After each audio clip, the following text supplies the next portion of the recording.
जान अब होखत न बा हमसे सबरी। उठा के अपन घघरी हिलवले बारू सगरी। उठा के अपन घघरी हिलवले बारू सगरी। हिलवले बारू सगरी।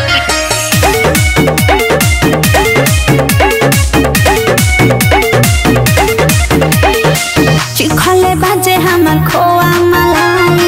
1 लाख देला कमर के कमाई।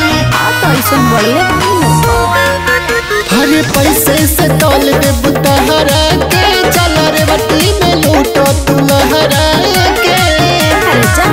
हम करब जबर तोहर मिली न खबर। धल मुँह में धरब तनी नमरे। आराम से उठा के अपन घघरी हिलवले बारू सगरी। उठा के अपन घघरी हिलवले बारू सगरी। तो ये हमारा स्टाइल है।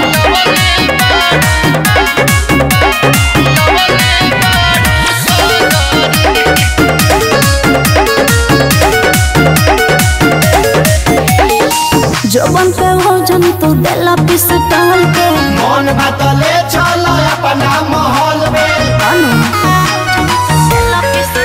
चलो ही जे बितई हो तुम हसिक हो। विवेक परतिक हवे तोहर हसिक हो।